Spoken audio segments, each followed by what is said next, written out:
That being said, let us hop into some things that I missed during the last week where I was not streaming. For some of these, I have already posted my initial reaction on Twitter. So in case you were following there, you already know. So we're not going to blind react to most of these things, which means we can do a little bit of a faster rundown of these now. But still, I think it is worth talking about. Rage of the Abyss is now out in the OCG, the new set. And we already have a tournament report with the new cards. So we are going to take a look at that in a moment to get an idea of what impact this set is going to have.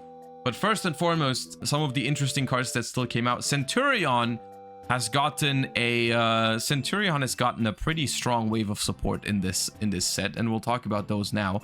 We have a Centurion Simelia, which is a level 4 Dark Pyro, so another bonfire target for the deck. You can only use the first and second effect once per turn. When your opponent activates a monster effect as Chainlink 2 or higher, quick effect, you can make that effect become your opponent places a Centurion monster from their face-up field or graveyard face-up in their spell trap zone as a continuous trap. Also, you cannot special summon Centurion Simelia for the rest of the turn.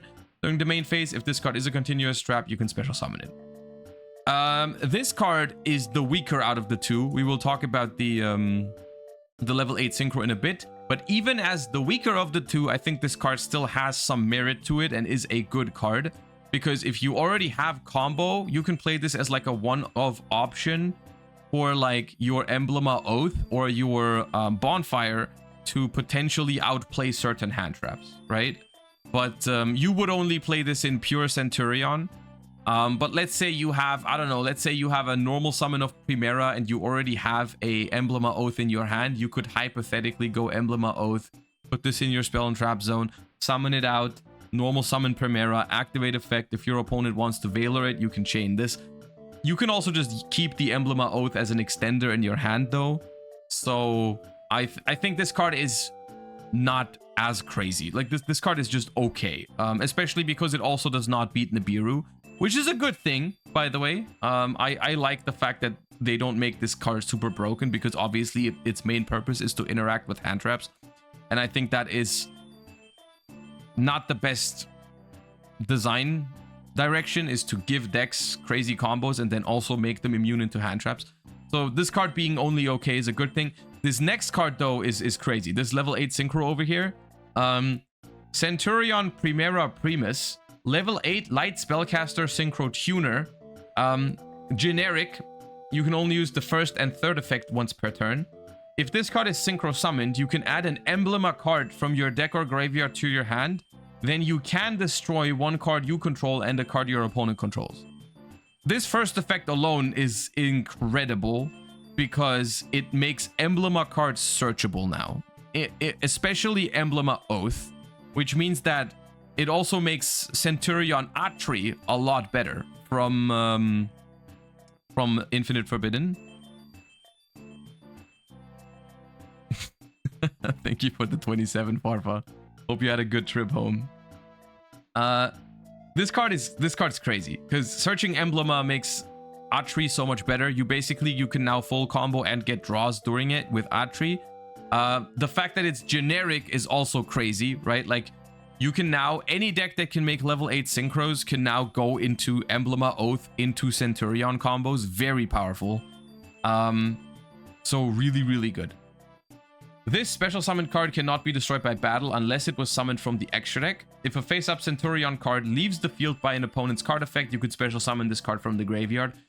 The second and third effect on this card are just bonuses, but they are good bonuses. So nice to have, right? But the main selling point, obviously, is just the first effect, right? Like the fact that you can just go level 8 synchro, grab Emblema Oath, set up Emblema card in the graveyard for Atri, and even make it splashable in every other deck that can summon level 8 synchros. Really, really powerful. Like, this is a really, really good card. I don't know if they are playing Centurion yet in the OCG. Like I said, I have a report to look at in a moment. I can imagine that even with this support, it still does not outshine the power level of Snake Eye and Yubel at the moment in the OCG. But this is really good, right? Isn't Oath a quick play? If this sets it, you wouldn't be able to use it? Well, good thing that it doesn't set it, but add it from your deck to your hand. Yeah, so this synchro is really powerful for Centurion. I believe this card is not that great, but I forgot what it did. Level 5 water spellcaster. Oh, this is just the water version of the channelers. Yeah, okay, that's nothing crazy to get excited about. I mean, they're not unplayable cards, these channelers, but also nothing. I mean, it was to be expected, right? That like you would get them at some point. This card, and any water monster, add a water from your deck to your hand with a level equal to or higher. Cannot activate non-waters for the rest of the turn. When your water monster is destroyed by battle, you can spare summon this card from your hand. It's okay.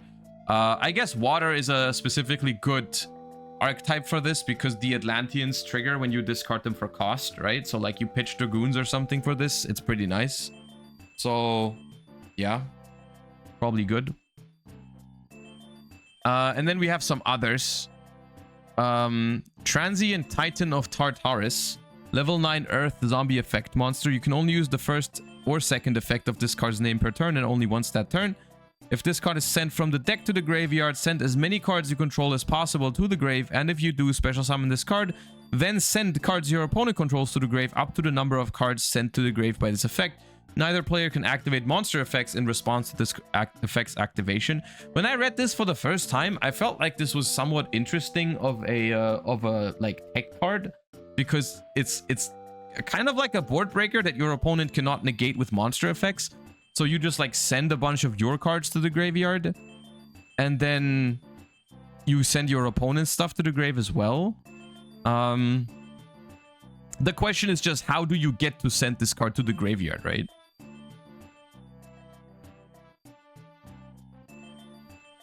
Like, what's an easy way to get this into the grave? Havness? Dude, if you Havness mill this, it's crazy. If you Havness mill this, is insane, right? But like, you only get to send... you don't send that much because you only send your Havness, but... Yeah. If this card is sent to the grave except from the deck, you can send one card from your hand to the graveyard to send one card on the field to the graveyard. So that's also not bad, right? Like, if you discard this card for something... you can send another card to send a card on the field to the grave, non-targeting, both effects. It's not an awful card. It just feels like maybe a little too much work and a little too inconsistent to make it work.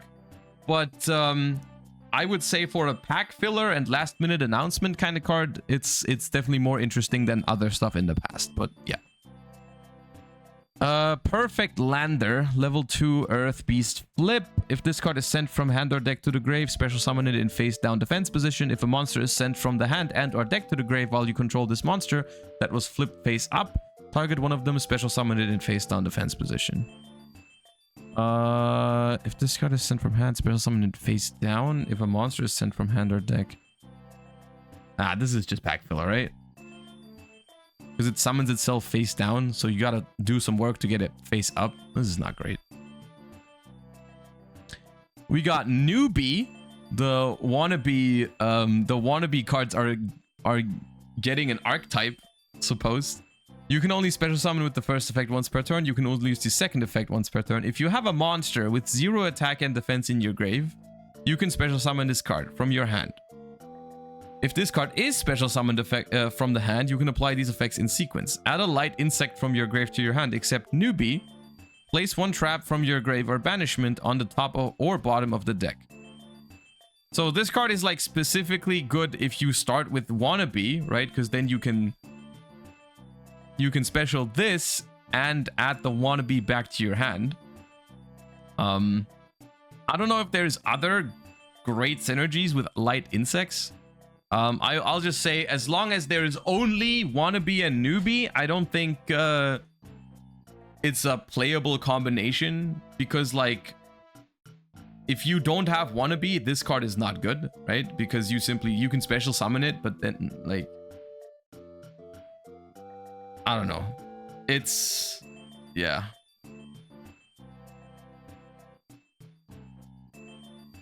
It's a good card to call with Crossout to BM.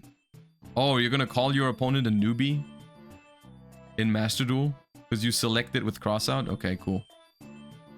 I mean, if that's the best use of the card you can think of, then I guess we can move on to the next. This next card is not good, but it is very cool in my opinion, because it is Ruby Sapphirus, the Jewel of Maximum Moes. Rank 9 Earth Rock Xyz monster, and it gains effects based on the attributes along its materials. When it has fire materials, it has the effect of when this declares an attack on a monster with higher attack, you can make this card's attack become doubled. Water, once per opponent's turn, quick effect, you can target a card you control, negate any card or effect your opponent activates this turn that targets that card. If this card would be destroyed, you can detach one material from it instead. So I like the flavor here, because it's like, you know, with the artwork and stuff, it's like a water-fire combination type card. We've seen a spell recently that was like similar to this. It's a terrible card because both of these effects are not really worth it. But I think it's cool. It looks cool. It's got some cool flavor to it, but I don't think it's a good card, right? So Token Alliance, if I remember, this card was also not great. Yeah, this card is complete pack filler, unfortunately. And then we have Slapdash Summer Schoolwork Success, which is a new win condition. Activate this card by placing 5 success counters on it. If a monster is special summoned from the extra deck and or a card is sent from the deck to the graveyard by a spell trap effect, remove 1 success counter from this card. Then, if there are no success counters on it, destroy it, and if you do, gain 4,000 life points, then set 1 Schoolwork Success Trap from your deck or graveyard. Then, if you have 1 or less cards in your deck, you win the duel.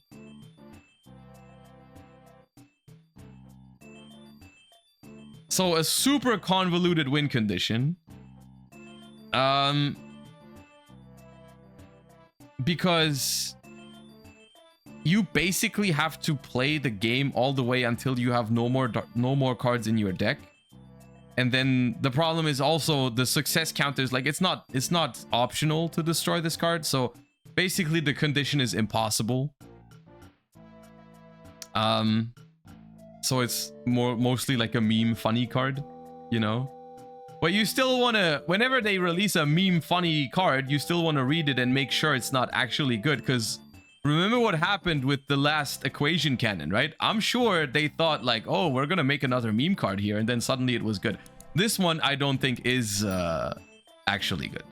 This one is not good.